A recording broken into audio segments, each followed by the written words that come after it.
They pulled the first beam out like it was nothing, like it was just some ugly old piece of junk that needed taking away. And the sound, God, that sound felt like someone had cracked a rib inside my house. I remember standing there with my coffee gone cold in my hand, watching splinters float across the creek, and thinking, they can't do this. And then they did it anyway. My name's Mason Cole.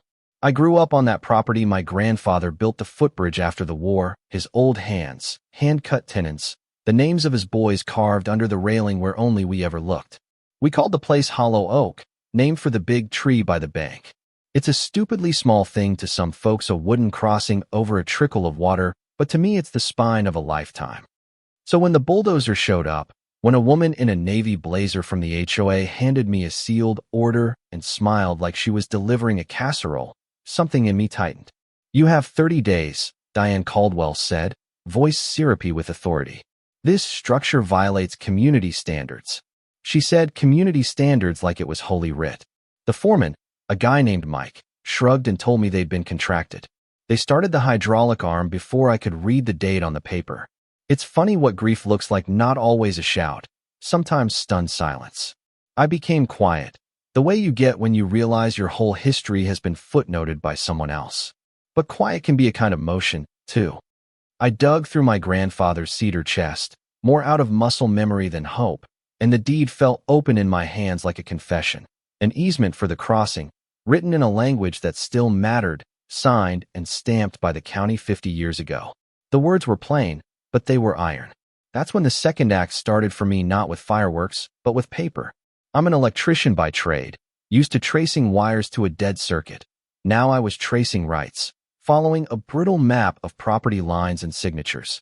I spent a week in the county recorder's office with a cup of bad coffee and a patient clerk who told me that, yes, old agreements have a habit of being overlooked when people like Diane think modernization looks better on their resume. I made copies. I had photos taken of the carved names. I recorded the machine's serial numbers. I learned how to be irritable in new ways. Diane responded with a letter that used lawyers' words like weapons. "Trespass," she wrote. "Unsafe." She added a thread of litigation and a polite line about community aesthetics. It read like a menu of excuses. In neighborhood group chats, some people called me stubborn, others called me selfish. A few neighbors came by with casseroles, real ones, because they remembered my dad or my grandmother's pie, or because nostalgia tastes better when it's warm. A couple of them, though, egged the board on. Power, it seems, has neighbors scrambling. So I installed a gate. It was low-tech, more a statement than a fortress, a swing of black iron and a sign that read "Private Crossing, Authorized Access Only." I added a small pass system for emergencies. I'm not a monster. That morning, I learned how quickly small gestures escalate. Cars slowed, horns honked, and Diane arrived with a reporter from the local paper in tow, looking like she'd staged the whole thing to create a villain and a headline. "You can't block the way," she said, hands on her hips, as if the gate were a personality she could box into submission. "People need access." "I never blocked emergency service," I answered, keeping my voice even. I wanted the camera to see a man being reasonable. "What I'm doing is protecting private property the court already acknowledged." She smiled that sharp smile. "The court hasn't ruled on anything yet." We went at it, then words like broken glass. There was a woman from the board who shouted about sense of community, a man who called me that bridge guy like it was a character in a sitcom. People got heated. A neighbor with kids pleaded that she needed to take her son to school. The kid, by the way, never crossed my bridge alone. His mother brought him every day, shoes muddy, backpack slung over one shoulder. I watched her look at me like I was being cruel, and my chest tightened again, because ethics scrapes somewhere rough inside you when the abstract becomes a child's commute. That's the thing about power, it's not always grand. Sometimes it's petty, and sometimes it's precise. Diane had a board. The board had money, and money had lawyers. I had the deed and a stubbornness born out of memory. We filed papers. Temporary restraining orders were flung back and forth like nets. My lawyer, Lena Park, who smelled faintly of lavender and taught me how to keep my sentence short in court, was blunt and kind in equal measure. "We proved the easement existed," she said, flipping through the folder like a priest with a catechism. "We show the contractor acted without full right. We make them rebuild." But the hearing was a strange animal. Diane's counsel painted me as a curmudgeon literate in grudges.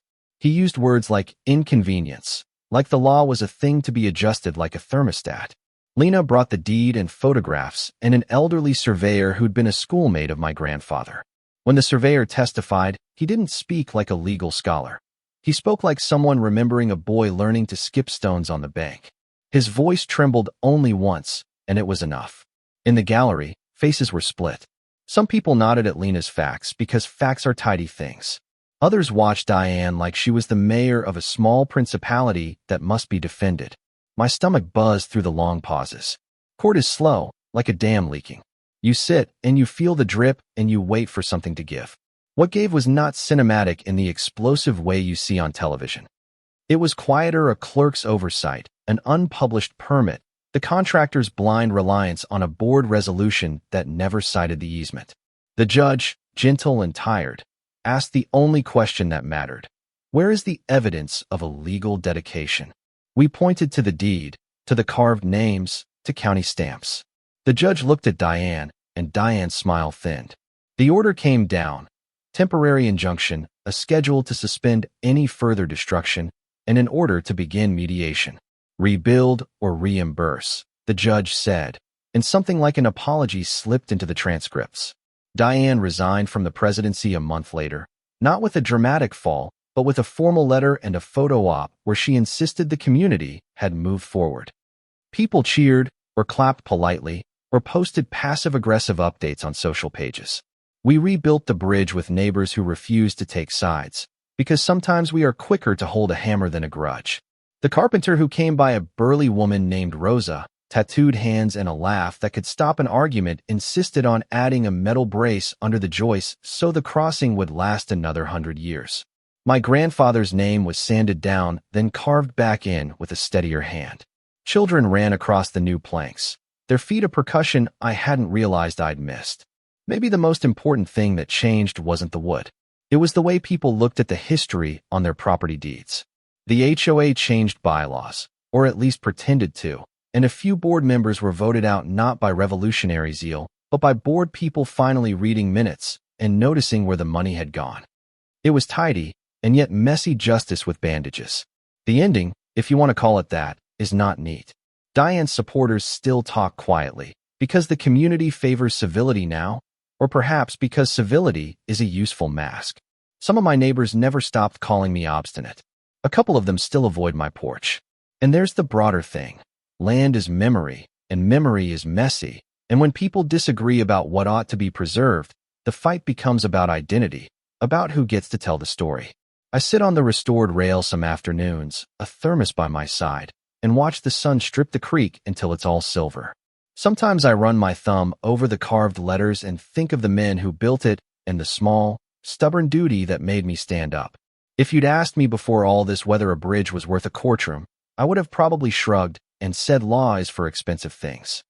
Now I'd say, sometimes a thing is about more than its parts. Sometimes a bridge holds a family's grief and joy and the quiet proof that you existed. So here's the thing I want to ask you.